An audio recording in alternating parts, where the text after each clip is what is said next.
Hi class, in lesson 9.2 we will be solving one-step equations using addition and subtraction. Learning targets for today, we will use inverse operations to solve one-step equations and use models to also represent one-step equations. Key vocabulary terms to look for in lesson 9.2 one-step equations. We are going to look at properties of equality for adding and subtracting. Solution and inverse operations.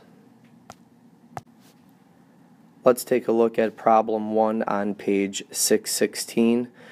If you would like to use algebra tiles, please have them handy for looking at maintaining balance in problem 1.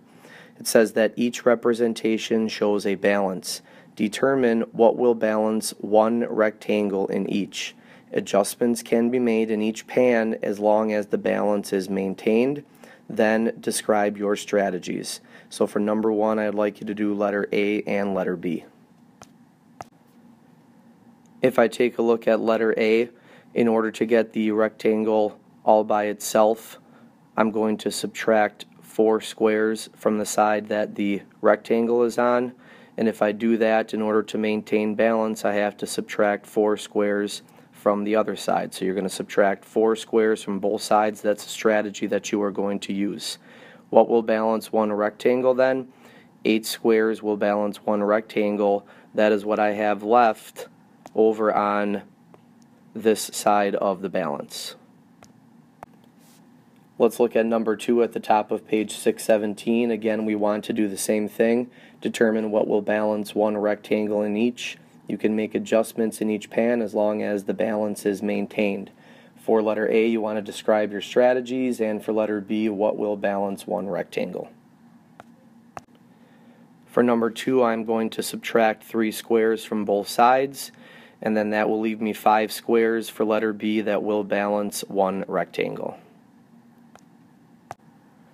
Let's take a look at number 3 and 4 at the bottom of page 617.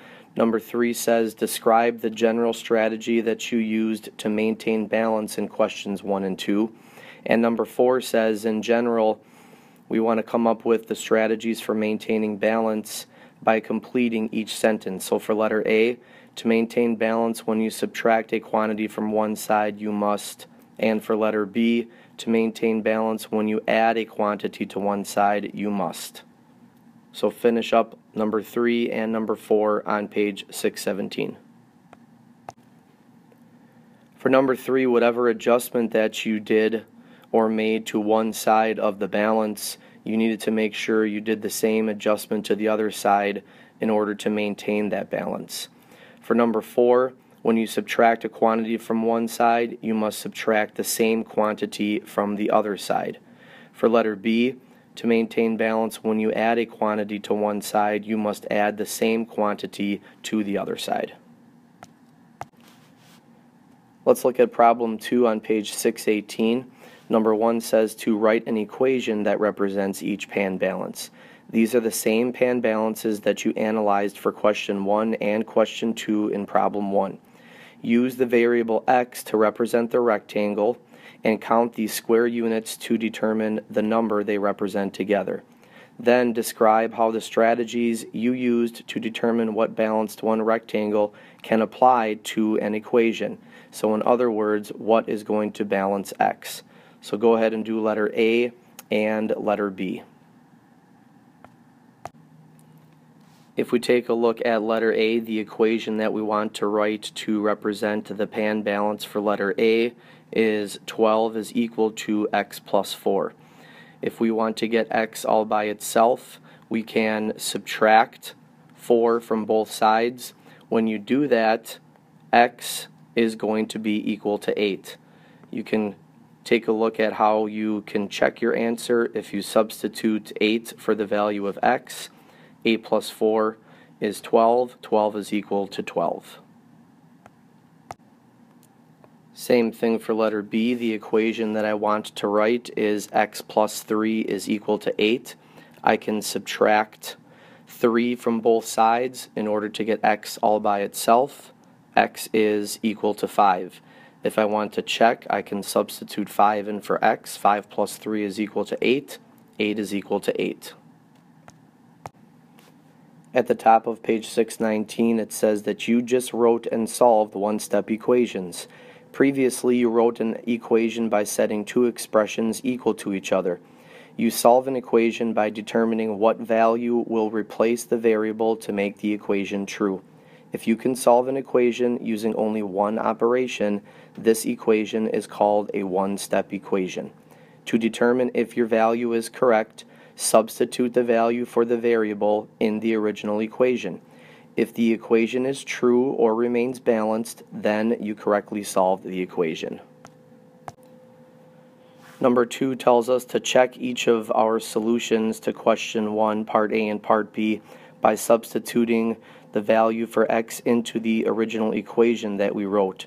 And it also tells us to show our work. So this is previous to what we saw on the last page. If you look at letter A, the equation that we had was 12 equals x plus 4.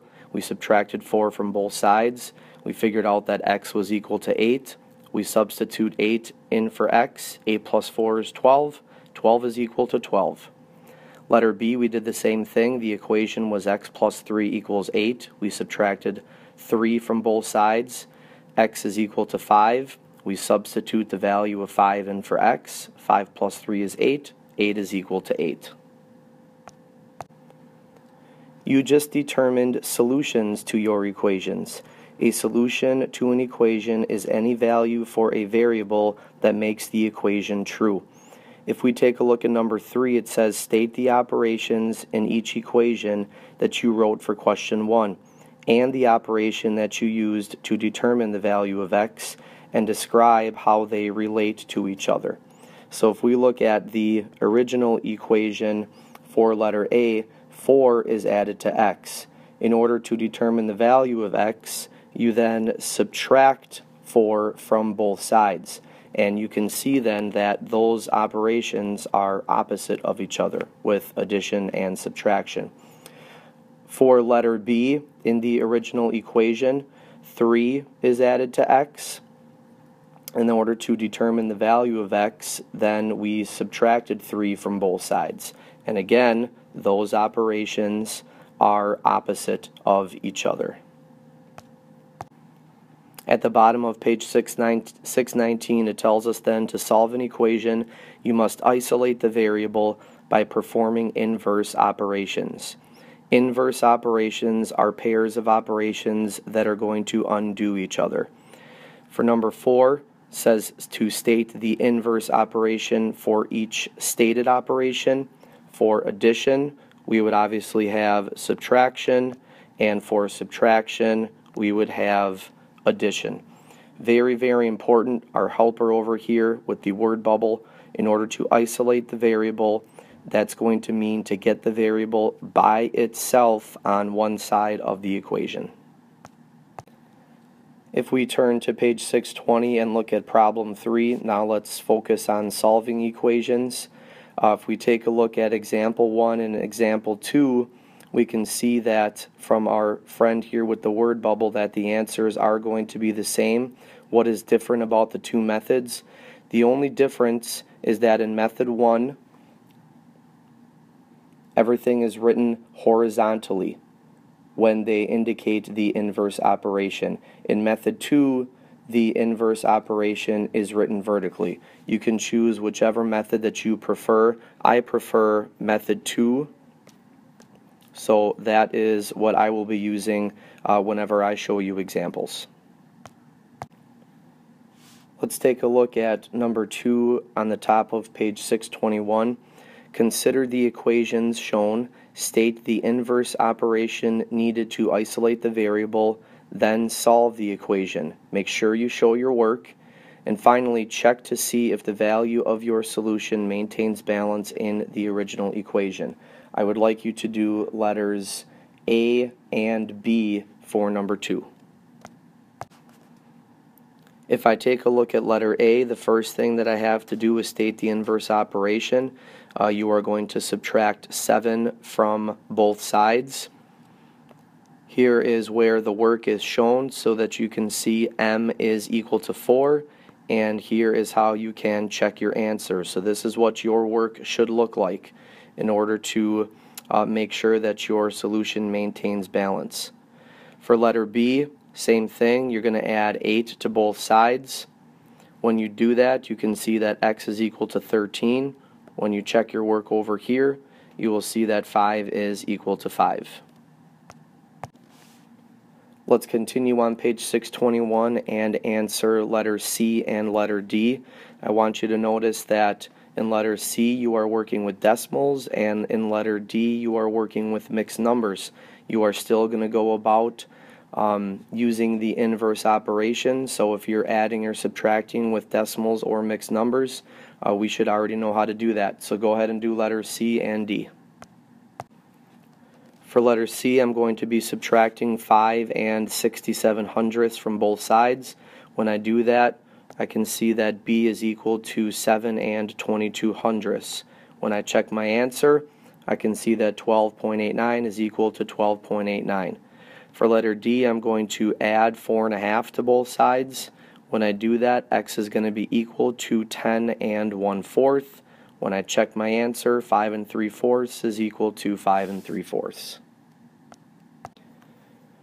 Homework for tonight is going to be on page 622. I would like you to do letters E through H.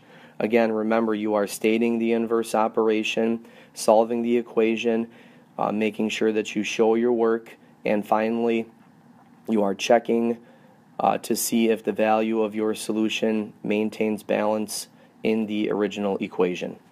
That is going to be it for lesson 9.2 on solving one-step equations using adding and subtracting. Please let me know if you have any questions. Thanks.